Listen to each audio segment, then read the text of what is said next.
सिंहासन 32। कहाँ से आया सिंहासन? कौन थी 32 पुतलियां? प्राचीन समय की बात है। उज्जैन में राजा भोज राज्य करते थे।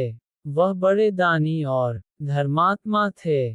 उनके बारे में प्रसिद्ध था कि वह ऐसा न्याय करते कि दूध और पानी अलग अलग हो जाए। नगरी में एक किसान का एक खेत था, जिसमें उसने कई साग सब्जी लगा रखी थी। एक बार की बात है कि खेत में बड़ी अच्छी फसल हुई। पूरी जमीन पर तो खूब तरकारियां आई, लेकिन खेत के बीचों बीच थोड़ी सी जमीन खाली रह गई। हालांकि किसान ने उस जमीन पर भी बीज डाले थे, लेकिन वहां कुछ नहीं उगा। किसान ने वहां खेत की रखवाली के लिए एक मचान बना लिया। जब भी किसान मचान पर चढ़ता, अपने आप चिल्लाने लगता, कोई है?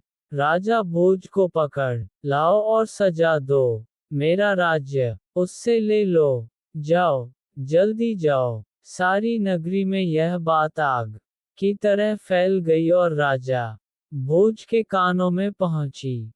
राजा ने कहा, मुझे उस खेत पर ले चलो। मैं सारी बातें अपनी आंखों से देखना और कानों से सुनना चाहता हूँ।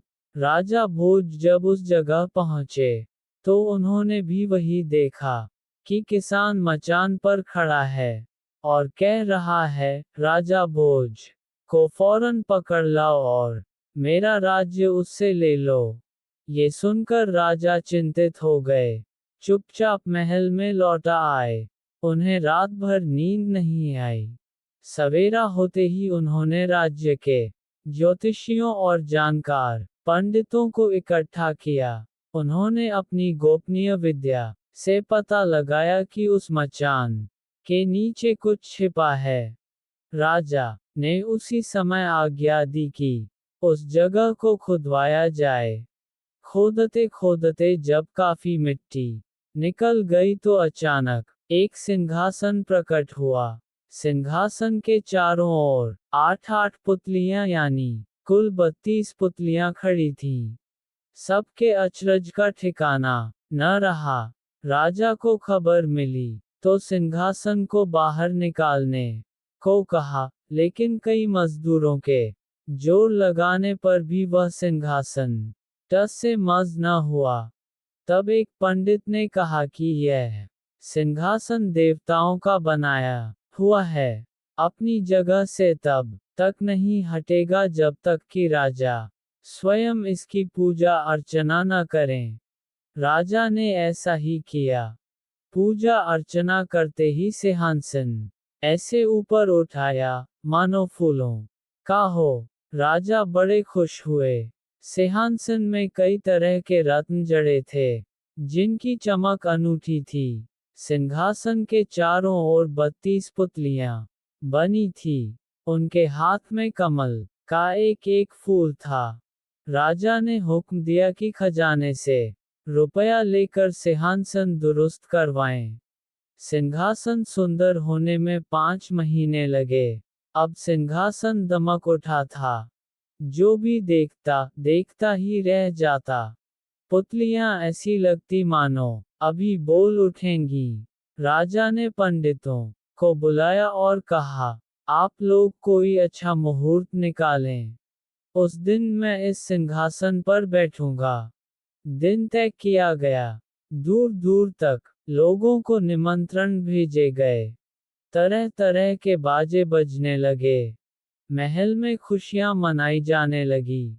पूजा के बाद जैसे ही राजा ने अपना दाहिना पैर बढ़ाकर सिंहासन पर रखना चाहा कि सारी पुतलियां खिलखिलाकर हंस पड़ी।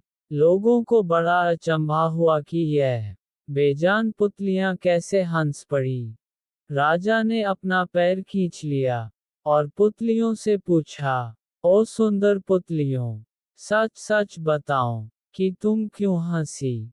पहली पुतली का नाम था रत्नमंजरी। राजा की बात सुनकर वह बोली, राजन, आप बड़े तेजस्वी हैं, धनी हैं। बलवान हैं, लेकिन इन सब बातों का आपको घमंड भी है। जिस राजा का ये सिंहासन है, वह दानी, वीर और धनी होते हुए भी विनम्र थे, परम दयालु थे। राजा बड़े नाराज हुए।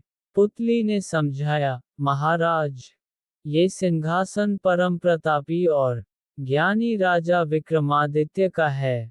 राजा बोले, मैं कैसे मानूं कि राजा विक्रमादित्य मुझसे ज्यादा गुणी और पराक्रमी थे। पुतली ने कहा, ठीक है, मैं तुम्हें राजा विक्रमादित्य की एक कहानी सुनाती हूँ। सिंहासन बत्तीसी की पहली पुतली रत्नमंजरी ने सुनाए एक कहानी। आगे की कहानी सुनने के लिए भाग 2 देखें।